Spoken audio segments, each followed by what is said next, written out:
Good afternoon and a very warm welcome to all of you to day 2 of Friends of Europe's online Climate and Energy Summit. Today we're going to be talking about transport and the long and riding road to making sure that it's sustainable, clean and affordable potentially. But before I launch into this discussion, let me just give you a recap of yesterday, what our key contributors said about the kind of top line issues from yesterday's debate around beyond COVID recovery.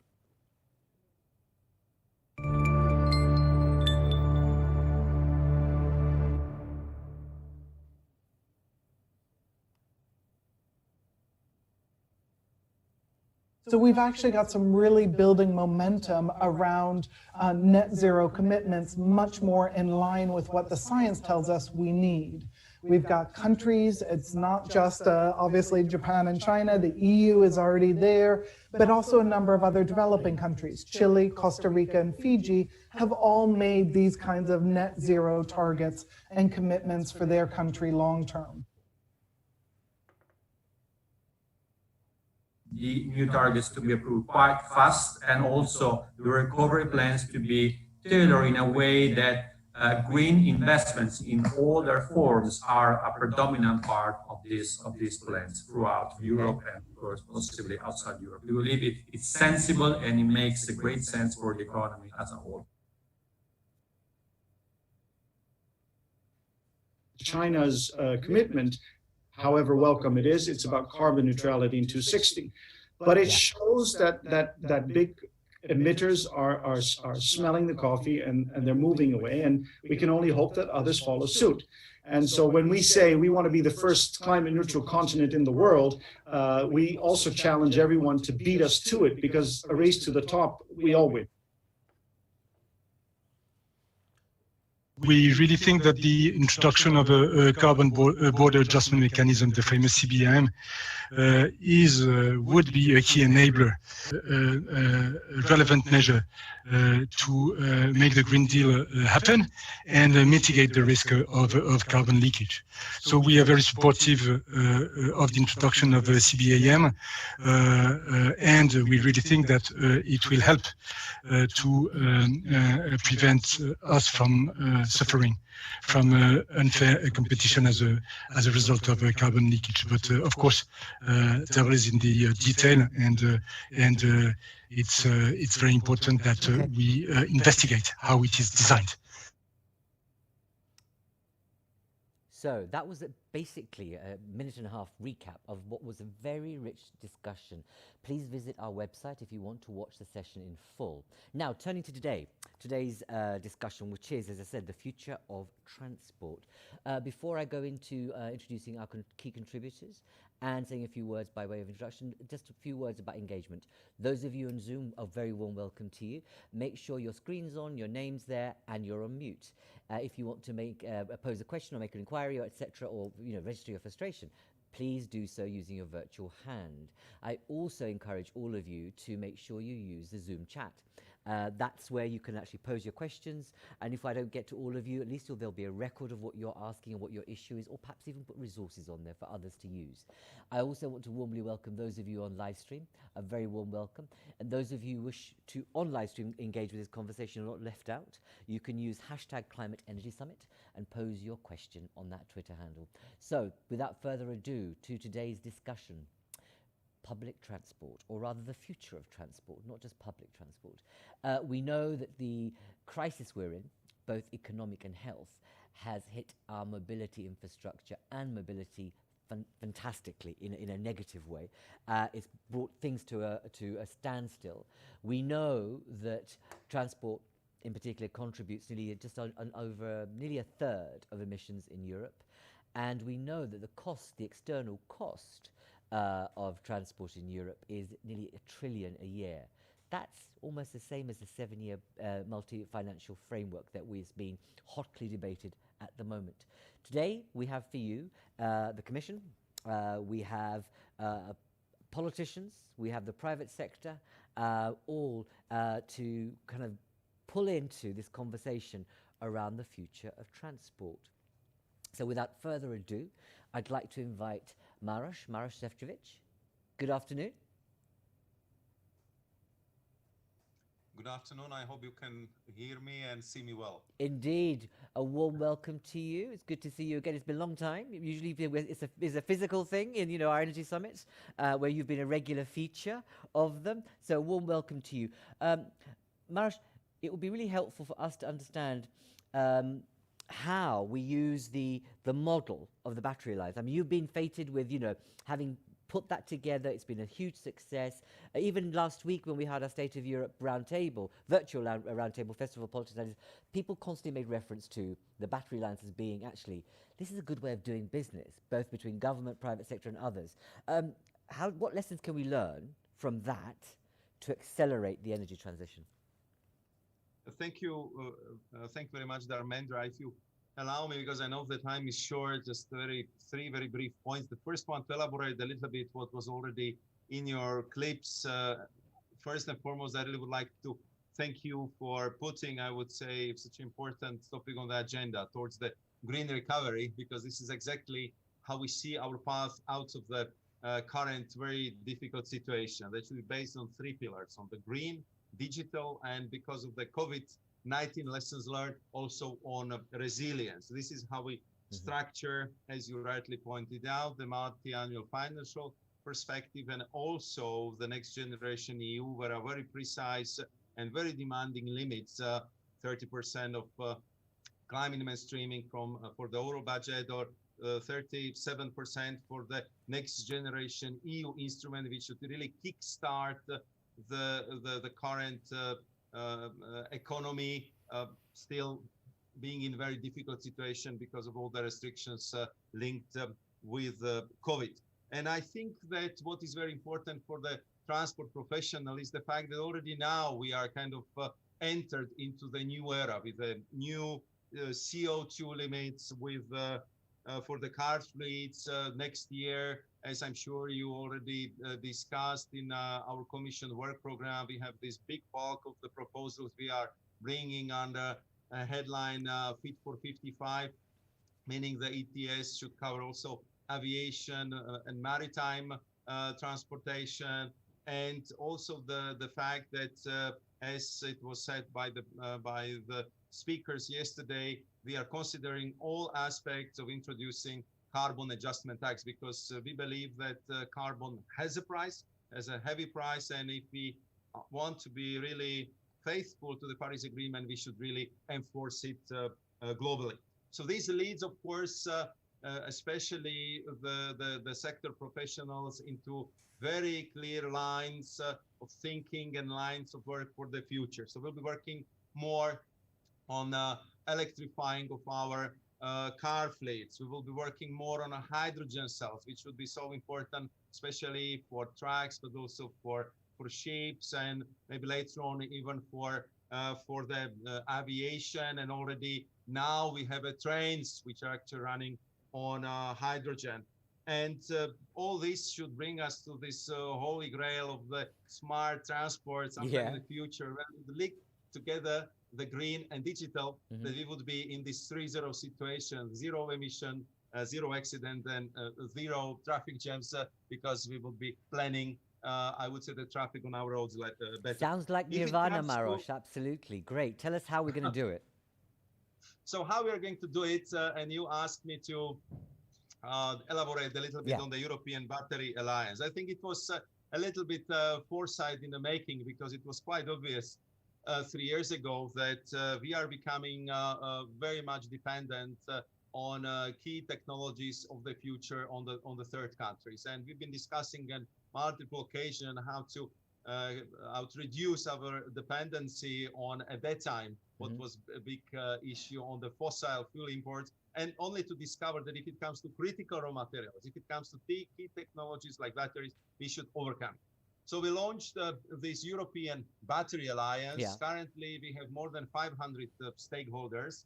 I would say all important companies in Europe are enlisted there. And I think what is the success of the European Battery Alliance is the fact that it's industry-led, that we cover the whole ecosystem from the raw materials through design, software, battery packs manufacturing, down to the reuse and recycling.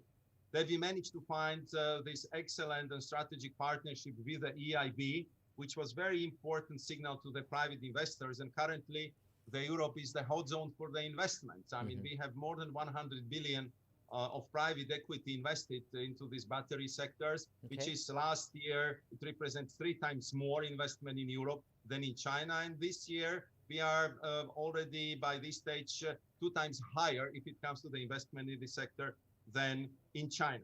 Of course, we want to underpin it by very concrete framework, which we are preparing, and it will be presented in November. And this is new battery regulation, where we also have very high limits. We want to make sure that all batteries which would be placed on the EU market should be the safest, should be the greenest, and the most sustainable batteries on the world. So if you want to place the battery on the European market, you have to meet these very demanding criteria. And we've been, of course, consulting widely how to approach the issue. And I have to say that this was very much welcome by forward-looking, modern industrialists. And therefore, I believe that by this, we will be not only forming a new market and new technologies in Europe, but it would have also global impact. Because, of course, if you are from the third country and you want to place your products on the European market, you have to follow these regulations. So that's what we are doing right now. And as a spin-offs of this European Battery Alliance, we can clearly see that we have to overcome our dependency on the critical raw materials. I don't want to simply overflow you with the figures. Just one, by 2030, we would need 18 times more lithium than today. 60 times more of lithium we would need by 2050. So we need really to make the strategic choices how we are going to deal with the issue of lithium, but also other critical raw materials. Therefore, we took the European Battery Alliance as a blueprint. We created this alliance for the critical raw materials, and we are prospecting what we have in Europe. We discovered we have quite enough lithium, which could cover more than 50% of our demand already by mid of this decade. We have 4 projects, about which I'm sure Vice President Liliana will speak in a few moments, because the ERP is very, very crucial there.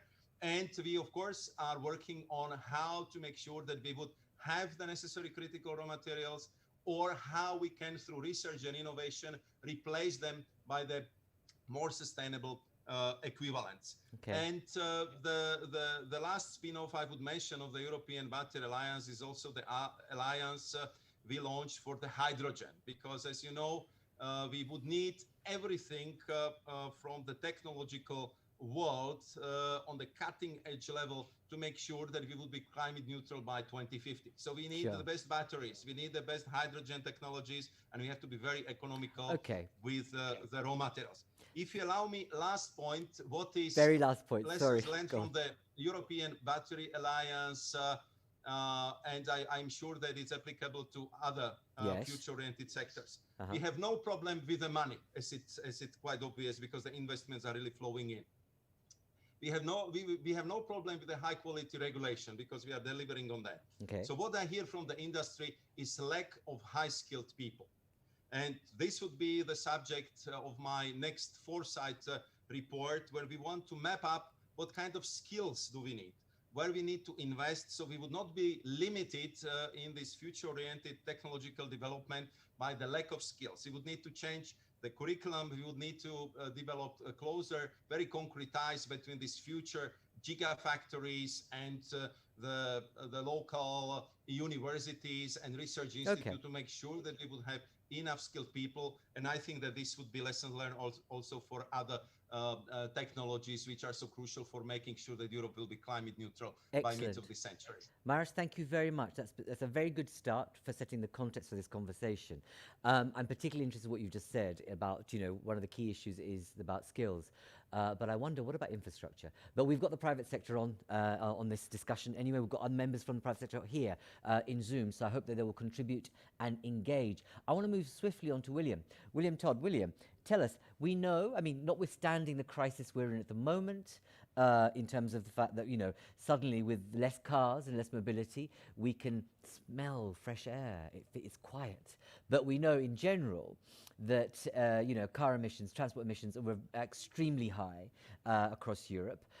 What's the one single most effective action government can take to reduce emissions? You're on mute. Sorry, William. Now you're not.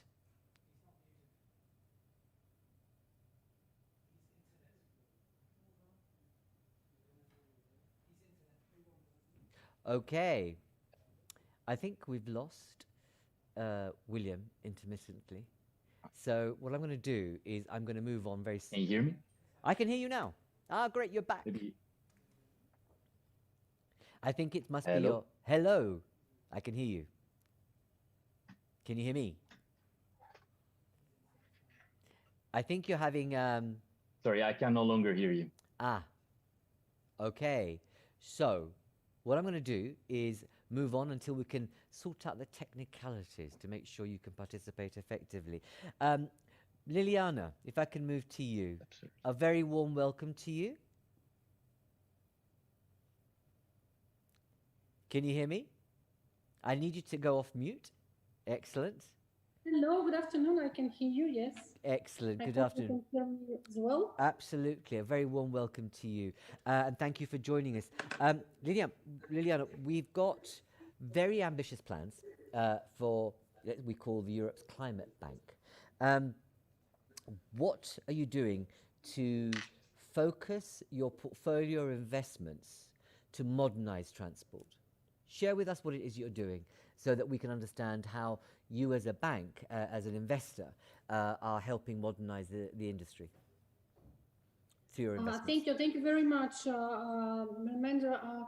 First of all, I would like just to start by thanking Friends of Europe for inviting me to this very interesting and really timely discussion, because I believe it is a historical moment. We are at the moment at the crossroad of unprecedented crisis and at the same time of a climate emergency. Unfortunately, as WHO stated, we are at the critical junction of the pandemic. Europe is now the epicenter, the new epicenter of the pandemic, and next month will be really tough for all of us.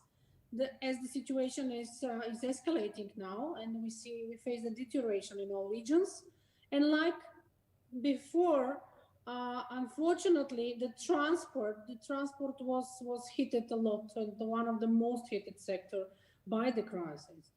And saying that, as I already said, transport is at the heart of both issues of the crossroad of the crisis, and also at the climate emergency, because the transport is one of the largest emitting sectors, responsible for around 23% of the total CO2 emission from fossil fuels, and as I said, mostly affected by the crisis. But I can confirm that the EIB, the EU bank, stands by all its partners and clients and in supporting them, by accelerating disbursements, increasing support throughout these tough and challenging periods.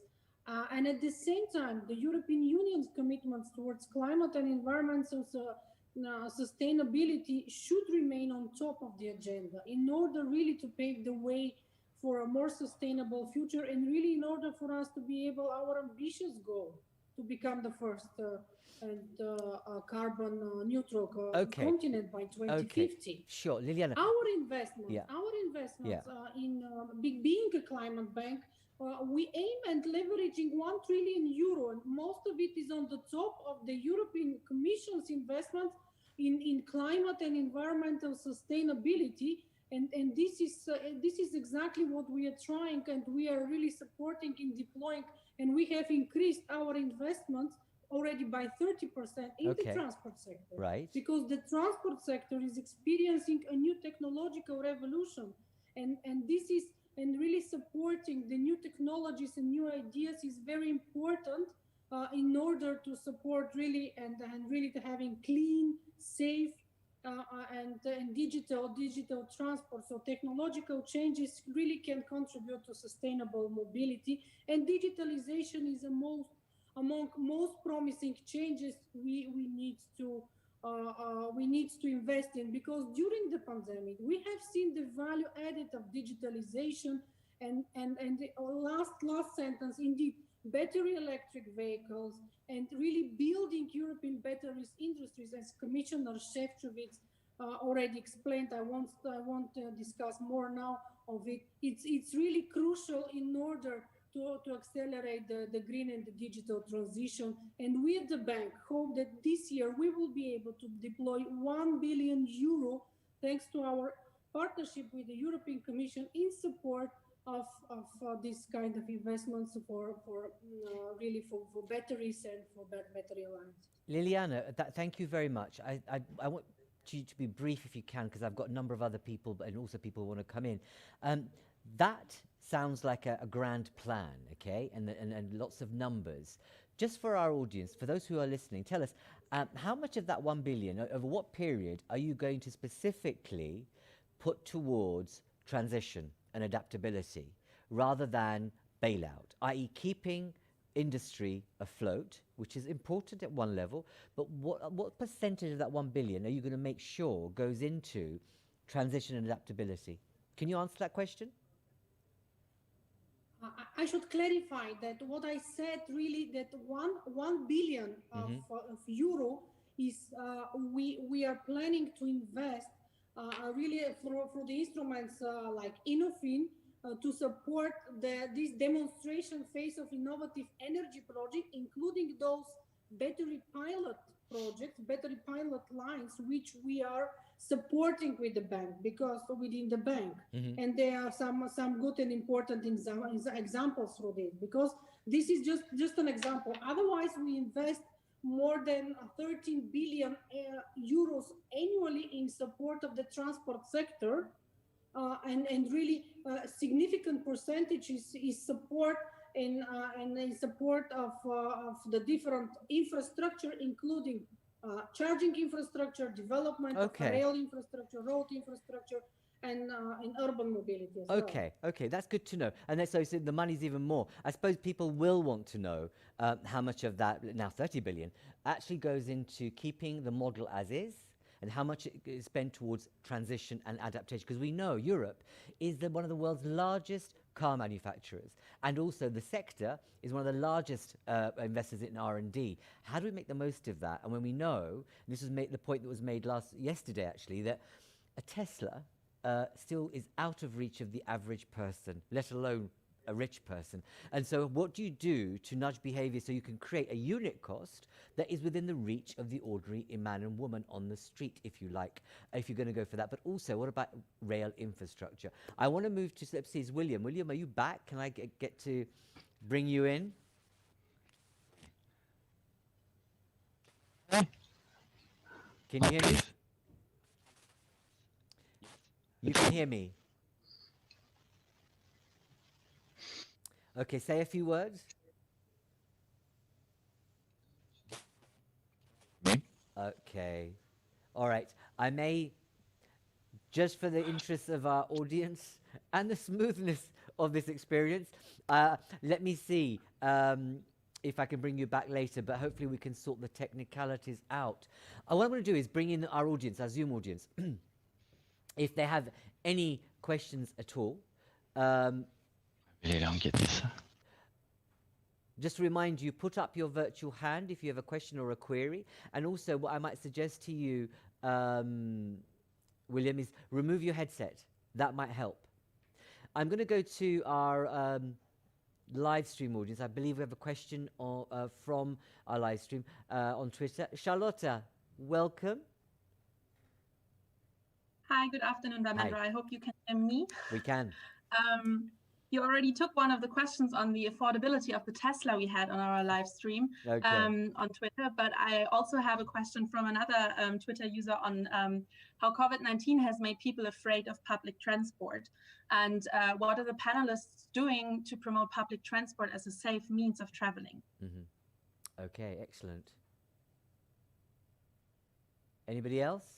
Just to encourage you, don't be shy. Use this opportunity to engage Raise your virtual hand, or if you can't get through to us, put it on the Zoom chat, because it'll be good to engage you in this conversation. All right. Can I just go back to Maros? Maros, I mean, it's one of those key issues in the recovery and the current situation in terms of how we are dealing with this scenario, is that people are obviously concerned about public transport. Those of us who've seen it can see that actually sometimes the trams or the buses are crowded. What's the Commission doing in terms of helping national governments think that one through? Of course, it's extremely complex issue. Sure.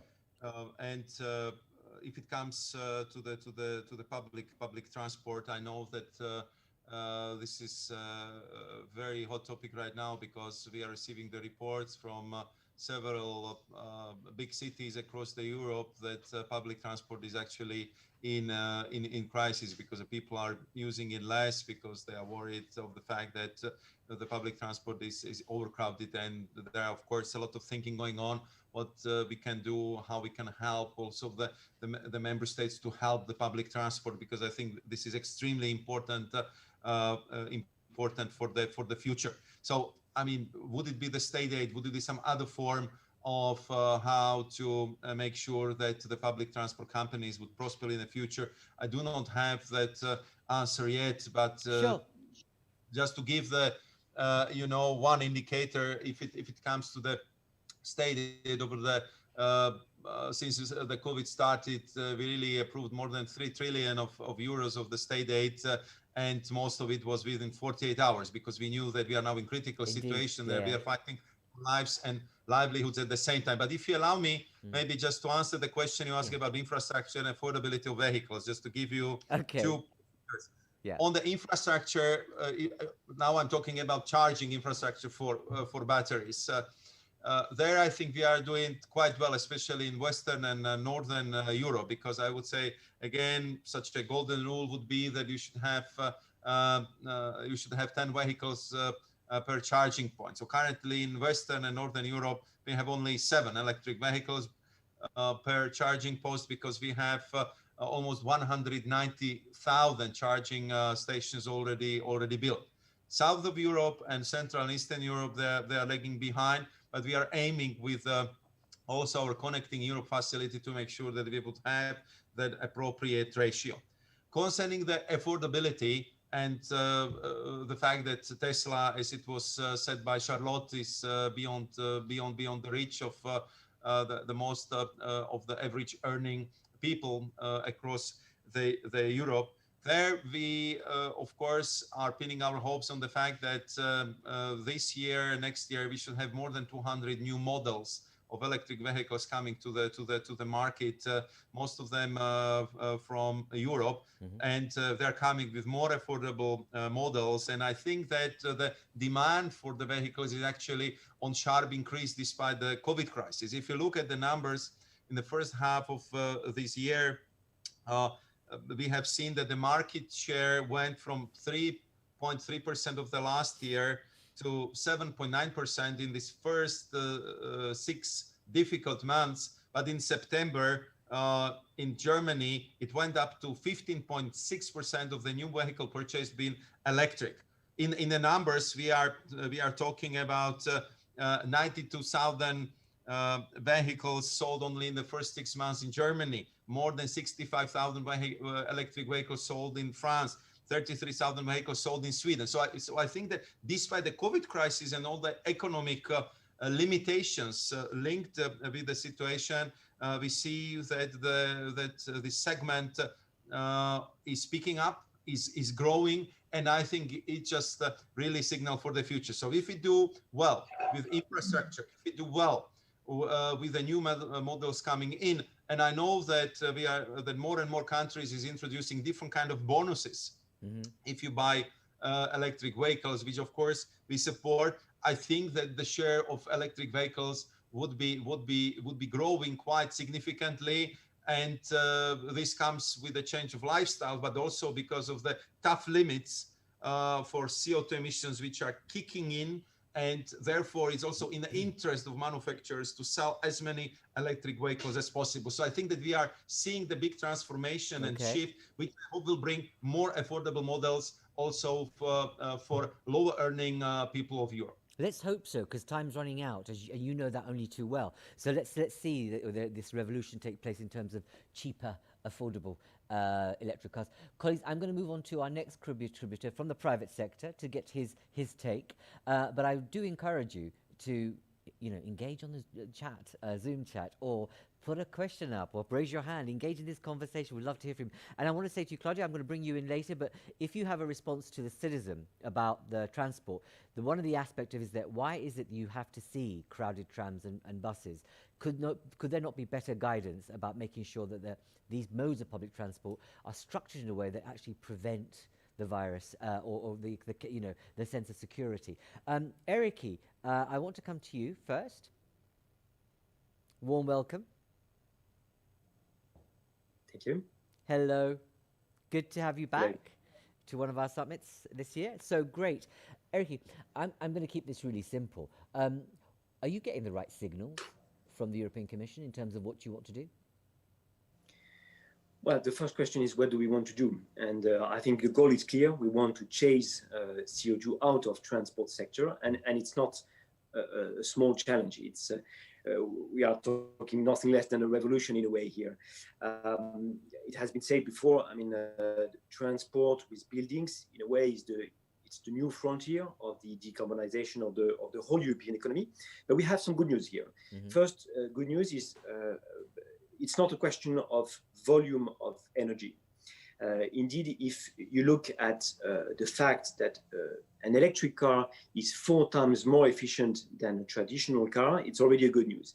And the second fact and figure that we can look at positively is the fact that the average yearly consumption of an electric car is equivalent to an electric water heater. Roughly. So it's not a question of volume. And the second good news that we have here is that we actually have a CO2-free, almost CO2-free mature technology, a fuel to do that. It's electricity.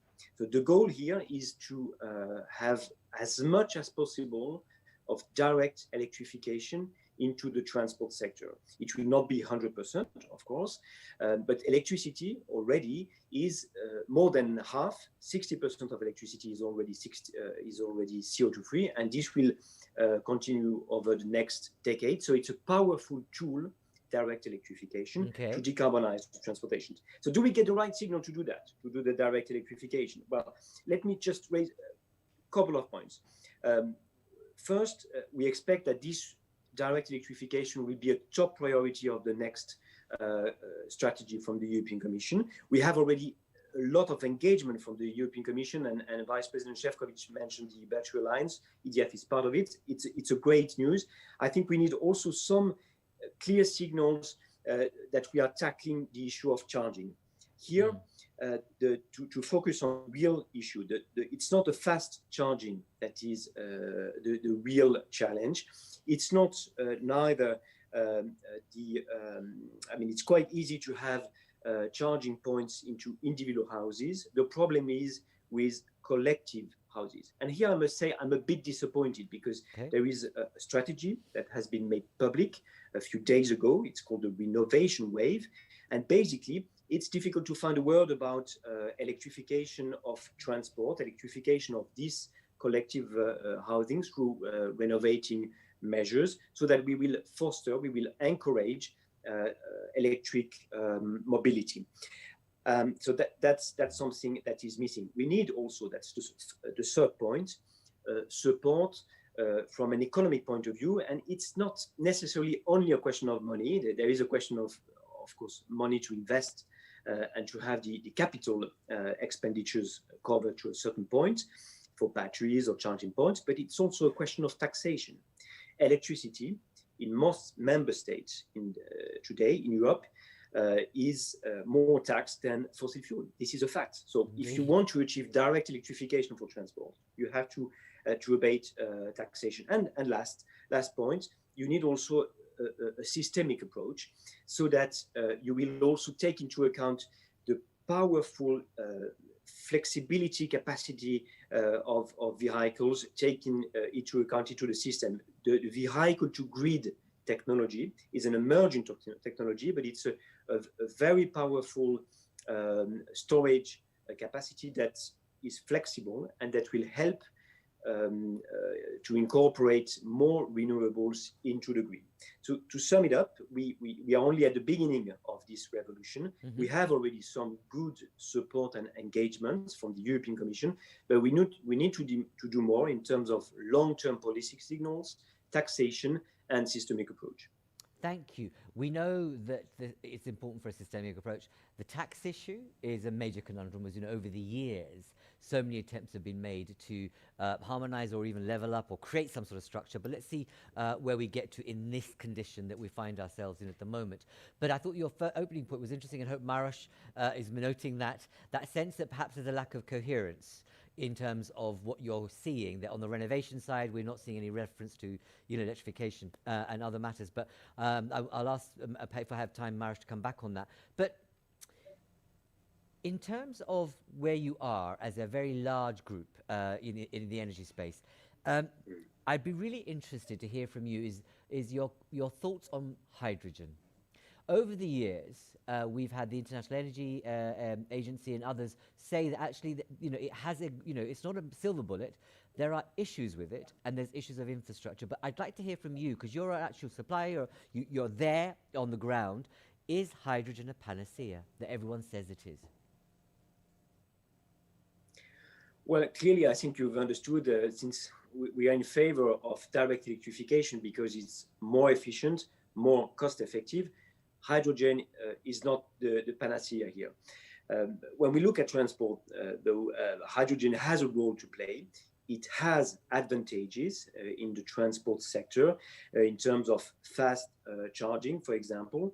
Also, it allows a better range. So it will play a role in this respect for in some use cases for long distance heavy carriages, for example, as Vice President Shevkovich mentions already, and EDF is investing into these technologies, both for electrolyzers or hydrogen solutions. And more generally, we can say that hydrogen has a role to play when direct electrification is not possible for sectors where electricity cannot be used to abate emissions, the cement, the steel industry, for example, where you can use heat pumps or other technology. Now, but let me come back maybe to the question of volume, because here, when you look at hydrogen, volume is a key issue. And to produce enough hydrogen, you will need all sources of all low carbon electricity to produce hydrogen, because as you know, more than 95% of hydrogen today is a major source of CO2 emission. So if you want to produce hydrogen with electricity, because it is efficient and it's not emitting CO2, if you have low carbon electricity, you will need a lot of electricity to produce a lot of hydrogen. And you cannot do that only with renewables. So it's important to use hydro dam, which is a key resource. It's important also to use low carbon electricity sourced from nuclear when it's onto the grid. And I think low carbon hydrogen based on electrolyzers should be supported, not only green hydrogen, but all sources of hydrogen. To answer your question, direct electrification is a better way to decarbonize the transport, but hydrogen has a role to play, provided that we can produce enough volume in a cost-effective way. But also to keep the carbon emissions down whilst you're at it. Yes. Because that's, Yes. I think that's a really important point, because some of the things sometimes when we go down these pathways and we see the potential golden tickets or of a solution, we run headlong without thinking it through. Diesel being an example. However, but thank you for that. That's been really effective, and I think that you very clearly set out what the challenges are. around hydrogen. We also need to be mindful of that. And I think that we need an honest, pragmatic conversation about hydrogen in that regard, rather than run away with the notion that it's all about water. William's back, I hope. I want to bring you back if I can. I hope it works now. Hey, welcome. Excellent. Great. We can hear you and see you properly. William, you've heard a lot of the debate. There's been discussion there around reduction of emissions. There's also something about transport becoming affordable and sustainable. Do you want to kind of tackle both of those in terms of what actions governments should be taking to reduce emissions, notwithstanding the situation we find ourselves in? Because to a certain extent, we are so thrown off left field that suddenly there's an acceleration of many issues that we thought would never come by. And now suddenly we may need to think in a very revolutionary way about what we do in the future about transport and the role of digital, etc. So what actions should government take on the emission side, but also then tie into that the question about how do we make it more sustainable and affordable?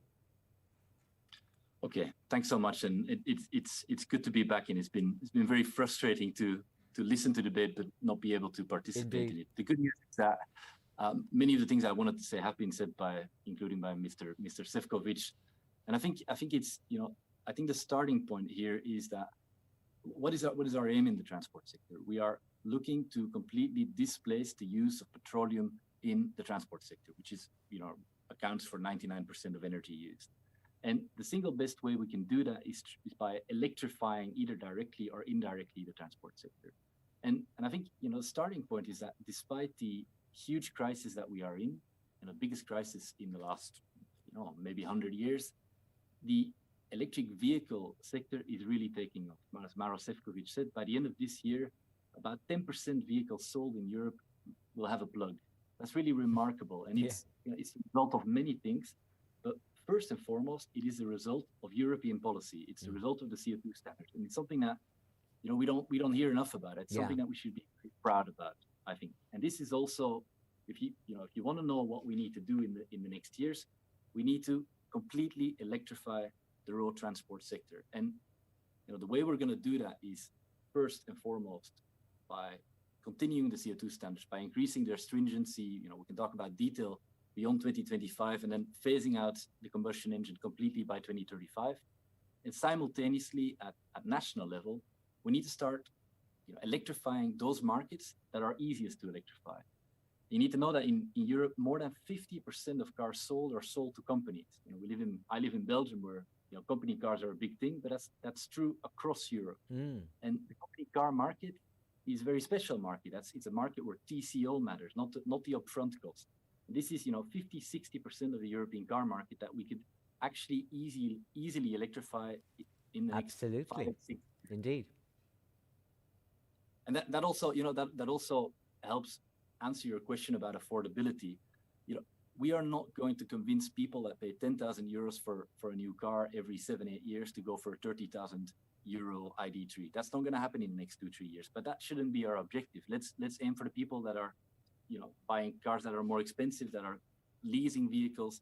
That's our priority in the next couple of years. Sure. And then as the market scales up, because this is all about scale. Why is an electric vehicle expensive?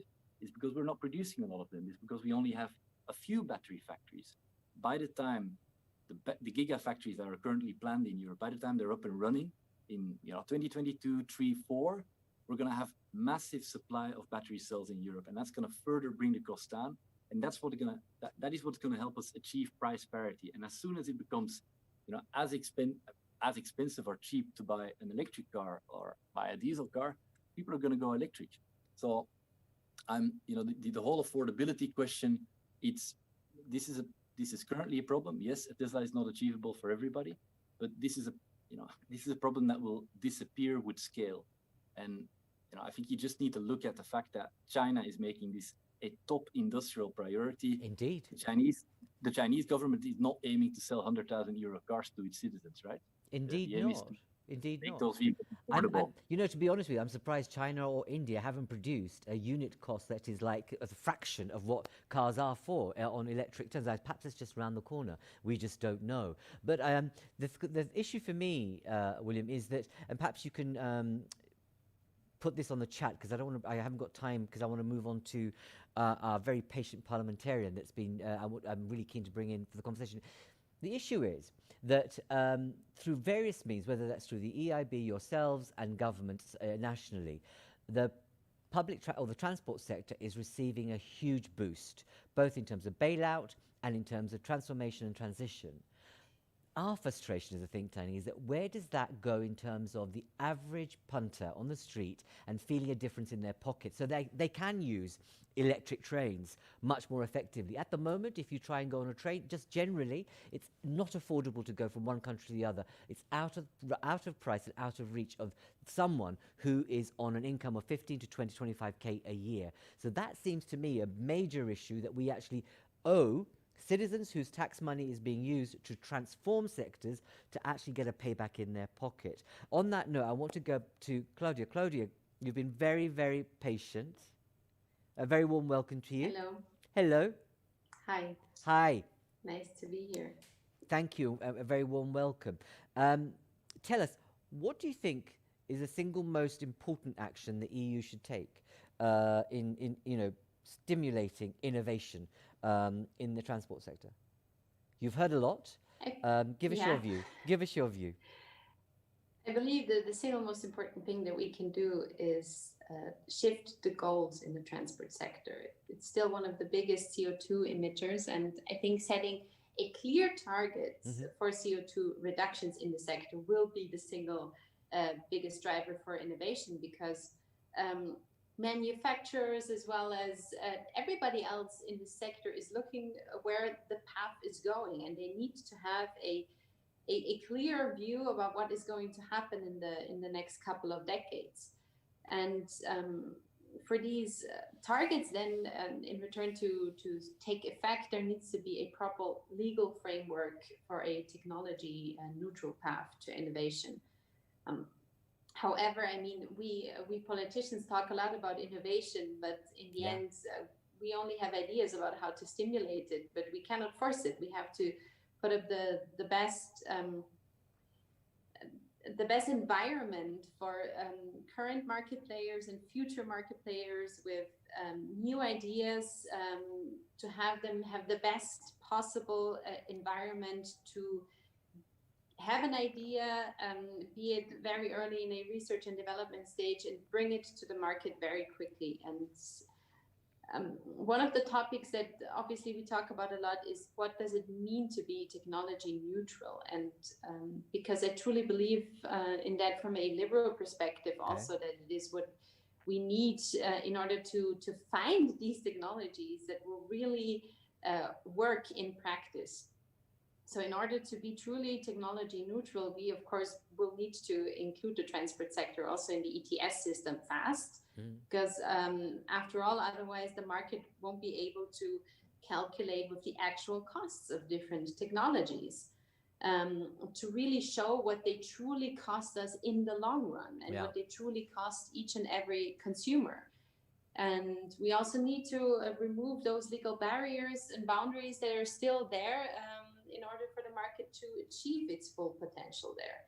There is a lack of predictability right now in the market that we see everywhere. And this is symptomatic, I think, for this has been in the past couple of years already.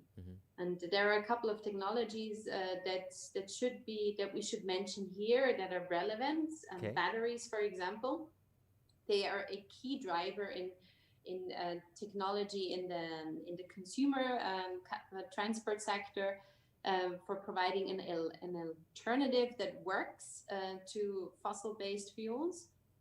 But there are still large challenges here as well. If you look, for example, on the dependency, the very strong dependency that we have as Europeans on third countries, that is not just a technological question or a question of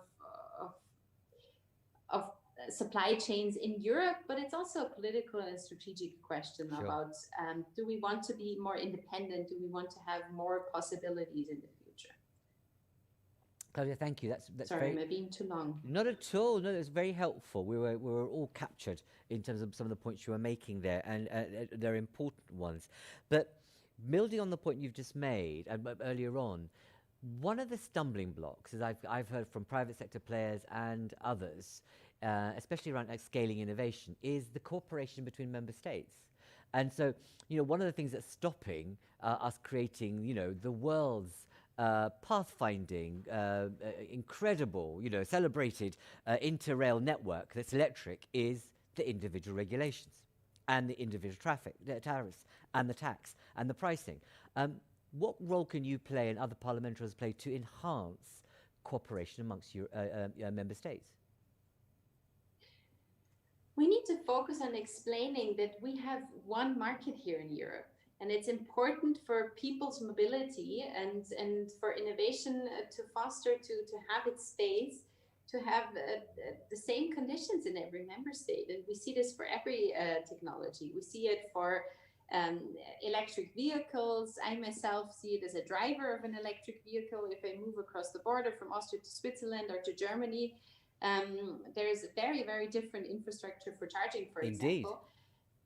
However, we see it every day in the debates that there are many, many providers and players in the market that are willing to put up the money to invest in the infrastructure, but they need to be sure about where is this going? What is the framework that we are working within? Can I be sure that the investments that they are making for 10, 20 years will be worth it? And for that, we need a more clear view on common European standards in different fields in the transport sector.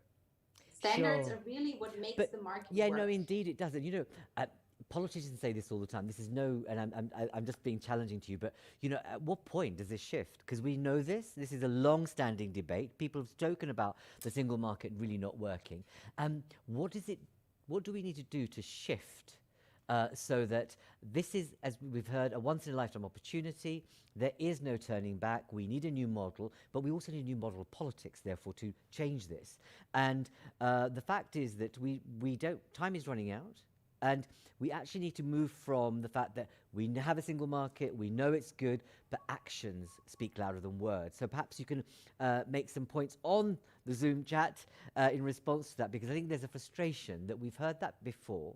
And this is not, again, it's not a deliberately challenging you, but I think we need to see a step change in how across parties and across Europe, you see a mobilization that creates a single market, which is actually future-proof for green, equality, and digital. And that's entirely possible. I want to move to a couple of people on the Zoom, and we have Eva Krukowska from Bloomberg. Have I got your name right? Apologies if I haven't. Are you there? Your video's off? Eva?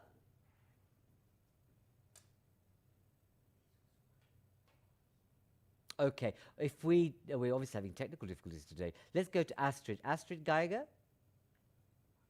Hello, Astrid. Hello, yes, hi. Do introduce yourself and your question. Yes, I am head of sector in the Executive Agency for SMEs. We are dealing with the LIFE program there. We are managing this very big environmental program. But in fact, I'm just wondering, following the debate on the new possibilities that arise through the COVID crisis, and I wonder whether we really hit the nail if we keep focusing on cars, be they electric or other more sustainable needs. Yeah, but I think that we are missing on thinking even out of the box in a more creative way. I think there are many more allies that we need to address, and maybe this is in the nature of working from Europe, because this is very often left to the local level to collaborate more on promoting walking and cycling. I mean, we have seen here in Brussels at least many new cycle lanes suddenly popping up, and they are being used in other cities as well, and hopefully they will become permanent. But it's, of course, this is not a European level decision. We also I think we need to continue with this wave of teleworking. Wherever this is possible, there must be other more creative thinkers among the finding digital solutions. Also, because if we work more remote, we lose maybe other things like team spirit and motivation of employees and so on. And online delivery services that have boosted up now, but at least from my experience, when I order a huge amount of things, they still come in several individual packages, but there's nobody who really can regulate this from the European level. Sure. But I wonder how this can be. But your substantive point is about, let's think beyond cars. And I suppose one of the points, and I'm, you know, we always forget that those of us in this Zoom audience and live stream have experienced transport and gone to other parts of the world, even gone to another country, which is out of the reach of the ordinary person. And I keep on referring to those who are in the sharpest, poorest end of our societies. Suddenly, we're saying to them, actually, nah, okay, no dreams, no broadening of horizons. Actually, we're going to do it differently. And I think it behoves us to think about different forms of transport which are affordable but green and sustainable. So please, your ideas and views on that would be more than welcome. We have, before I close up, and I want to bring some of the people back from our contributors, we have Ethan Pekin. Hello, yes. Ethan. No, thank you for this session. It's very interesting. My intervention was there. Can you just, are you from an organization or are you just an interested yeah, citizen? I should tell. It's from the railway sector, CER. I'm the economist of CER, and with this intervention, I try to elaborate a bit on the role of carbon pricing, which of course has to play a crucial role to complement all these standards which exist and many regulations. Okay.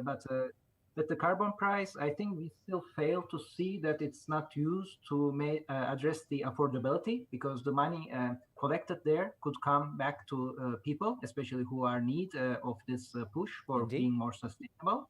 And also the idea of user and polluter pay principle reflected in the coming period is crucial. And I think that will also partially address what previous intervention has been done, because if we are ordering goods, we are also part of the system, and we should somehow pay for it. So that's basically a view. I'm happy to also include a link where we address these issues from CR side to help member states address this issue maybe a bit more clever. Ethan, that would be so helpful. Please do. Thank you for coming in, because I think you make a very important point. So please put the link on Zoom chat. That would be really helpful. I want to go to Madeline. Madeline Nachowski. I hope I've pronounced your name correctly. Welcome. Say who you are and your question. Thank you very much. I'm working for Eurostat, the European Commission, and I'm the head of unit for energy statistics.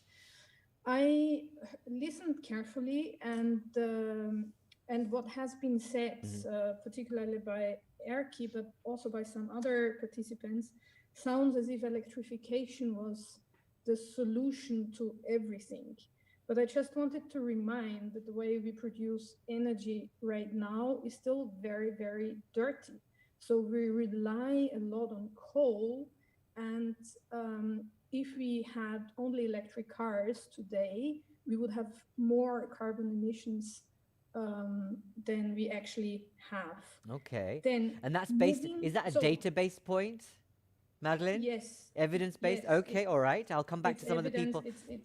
All right. It's evidence-based. So basically what we need to do is we need to move out of coal, and I would also argue, as some member states already plan to do, we need to move out of nuclear. I mean, increasing nuclear cannot be the solution. Okay. So my question here is, maybe Vice President Šefčovič could react to that. How are we going to achieve that, notwithstanding the ongoing strategies? Because I do believe that other fuels like H2 or synthetic fuels need to play a greater role, also to be technology neutral, Madeline, as Claudia Gamon has stressed. Yeah. Okay, Madeline, thank you for shaking things up. Just at this the 11th hour, as I need to conclude the debate, but I'm going to ask our contributors to give us 60-second responses, which is punishing, I know, I'm really sorry, but it's either that or I carry on with the debate, and I may do that for 2 or 3 minutes. I want to go straight to Erkki. Erkki, that's quite a challenging point being made there by Madeline. What's your response?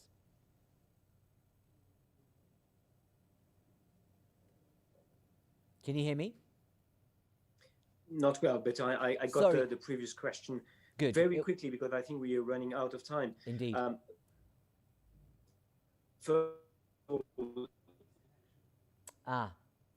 You're having connections problems too. It's for a simple reason. It's cost effective. It's in terms of energy. In terms of energy consumption, if you use direct electrification, you use less energy than if you go through hydrogen, because you have to produce hydrogen. You can't find hydrogen into. Our guest is right. There is still fossil fuel into the European energy mix, but electricity in Europe is already more than 60% decarbonized, and it is going into the right direction thanks to tremendous done by the industry, and we need all the low carbon sources of electricity to achieve more, to do more. So hydro, nuclear for base load and renewables. So again, not the solution, but a big, the most cost-effective solution to achieve decarbonization of transport. Okay, thank you. We lost a lot of what you were saying, unfortunately. So it'll be helpful if you were to put some of that on the Zoom chat, because I think your connection, the connection was just very, very poor. So please do that. I'm going to go to William. William, you were getting really heated up there. I could see it. They say, no, I don't agree with this. Tell us, give us your view. Yeah, okay, I got 60 seconds. So I think it's just incorrect to say that electric vehicles add carbon. That's incorrect. Currently, electric vehicles are already much cleaner than diesel and petrol vehicles. And the electricity grid is becoming cleaner all the time. It is wrong to say that we have a completely coal-dominated grid. This is not China, and we're actually improving the grid every year. So this is wrong. And if you would believe the electricity grid is dirty, then I don't understand why you would promote hydrogen and e-fuels. I think the bigger point, the other point that I wanted to make is, like, yes, cars is not everything, but we had during the lockdown in March, April, May, we had emission cuts of 30%. Oil demand was down by 30%. That shows you the potential, but also the limitations of a purely demand-focused effort. You know, if you want to get to 100%, you need to electrify the entire road transport sector. William, thank you. That was very, very, very focused and very clear. And those of you who agree or disagree, use the chat, because this is important. Because one of the things that occurs to me is that when we think about these new waves of transition or new agreements that are reached, we rarely do a risk assessment of what's ahead and really think about actually what happens if we get a different crisis. What are we thinking about in terms of charging stations if we have a plan? Are we really taking a risk assessment of what might go wrong and what the other unintended consequences might be for communities, but also infrastructure? I know that's easy said, but hard to do, but actually time necessitates it. I want to move to Liliana. Liliana, you heard, before I go finally to Maros, so a warning to Maros, I'm going to come back to you for your response to some of the points that have been made. But Liliana, we know there's been a report for the first time demonstrating the kind of investments you're making. When are you going to phase out subsidies to fossil fuels?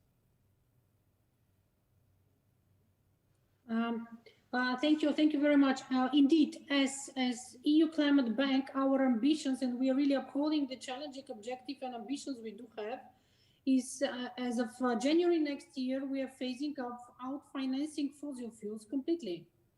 And by the end of this year, and in fact, we are really finalizing our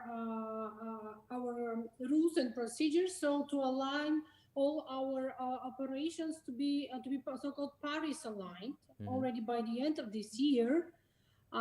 Which is quite important, I should say, exercise along within the lines of our climate roadmap.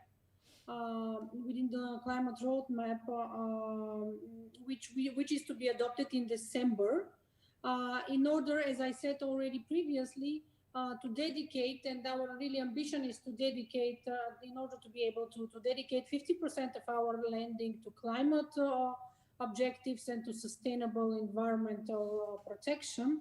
But in order to do this, we want 100% of our operation, 100% of our funding, which is approximately 70 billion euro annually of EIB group altogether to be 100% Paris aligned.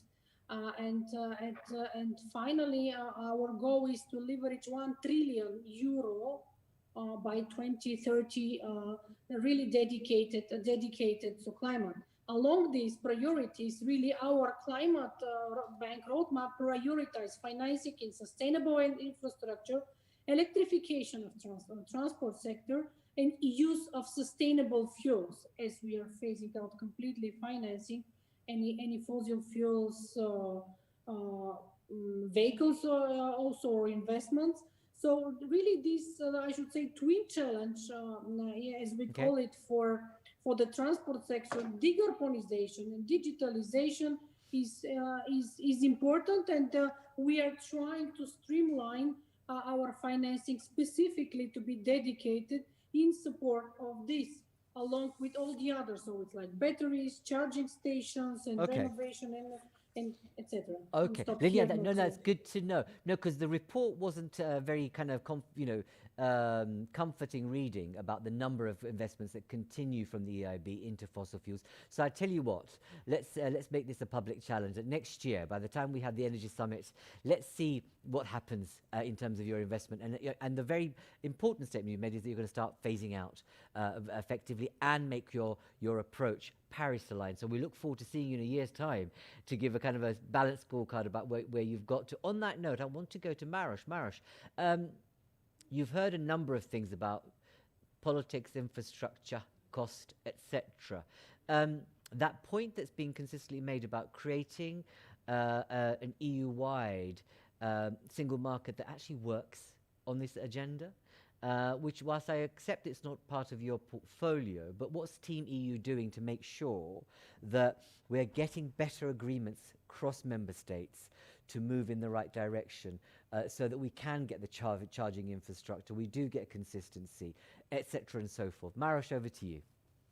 Yeah, thank you very much, Dharmendra, for this very interesting and very dynamic discussion. Thanks for your moderation and moderating and animating skills. Few points you mentioned. The first, of course, the coherence and consistency. I think that we will definitely use our Connecting Europe facility in the future, mostly on the future-oriented technology. So it will be charging stations, it will be alternative fuel infrastructure, and I agree with Erkki, who was speaking about the renovation wave, that we should put definitely more emphasis on the charging points in the renovated buildings. I still remember very difficult discussions we had in the previous commissions on the European directive on performance of buildings. But actually, transport minister has been for having this charging stations built in the buildings, and the minister responsible for the construction been against because they thought it would be too expensive. Exactly. So I think that our task here would be to use my future Fit for Future platform for revising actually this directive to make sure that if it comes to the renovation, it should be really in-depth one, including the charging points in the building. On and if you allow me, on other modes of transport, I know that we are running out of time, but just to kind of bring it to the wider attention, yesterday we had a project team on Horizon Europe, and I really would like this informed audience which is following us to look what we are going to do with the partnerships in the field of transport. Okay. We are going to really allocate a lot of money. Here I'm talking of hundreds of millions of euros for transforming Europe's rail system, for clean aviation, for batteries, for mobility and safety, for automated road transport, and I would say some other very important sectors where we want to use research and innovation to bring us to the next stage and really to the future oriented technologies which would help us to deliver on the smart mobility. And the last point on the batteries, I think Willy and Todd said it very right. I totally agree with him. We have the same statistics. One very important thing concerning the battery regulation. Currently, we know that the most carbon or heaviest carbon footprint in the car is actually with the batteries. Even more intensive than steel. Yeah. And therefore, what we are going to put into the regulation would be that we want to measure carbon footprint of the batteries. We want to have very demanding requirements there. So we would see that we are reducing carbon footprint of the car as such. And of course, with electricity, and I think that Erkki from EDF was very correct one, already now we have more and more low carbon electricity in our grids. By 2030, it would be between 60 to 70%. So that is lowering as well. So I think that electric vehicles for cities is absolutely the best answer. For the longer term journeys for trucks, I'm sure it will be more and more hydrogen in the future, but we need all this technology to make it happen to be carbon neutral by 2050. And thank you very much for your kind invitation. Maros, thank you very much for concluding on that point, because when we've had these energy summits and when we've had our World Energy Outlook, Fatih Birol often said energy efficiency, energy blend, and innovation are the 3 points of how we move forward. He was so right and has said that consistently, as you know. Colleagues, I have to draw this to a close. It's been absolutely very interesting, very thought-provoking and engaging. I want to thank our contributors for being so frank and direct and responding so effectively to some of the questions and issues we've posed them. And I think this debate's going to continue, obviously, which sounds a silly statement a bit, but what I mean by that is that we're in this most second unforgiving phase of COVID crisis. We don't know what the next turning point might be, and we don't know how the economy is going to survive. In amongst all that, we have this agenda, and I think there's something about how do we use foresight, Maros, what you're doing now, to think about what the potential consequences might be and what the road bumps might be ahead, so that we can actually plan in earnest around this agenda and other agenda, so that we don't kind of sleepwalk into problems as we sometimes have, and what this crisis has shown us that we've not been very prepared. So thank you all very much. Please do join me for tomorrow's session. It's our last and final session on the Energy Summit. We have Greening the Grid, harnessing the power of electricity, and then I'm going to be in conversation with Kadri Simpson. So please join us for both of those, same time, same hashtags, same website. Do engage with us. Thank you all very much. Look forward to seeing you tomorrow, and it's been great. Keep safe, mind your distance, and thank you very much for collaborating with us. See you again tomorrow, I hope. Bye-bye.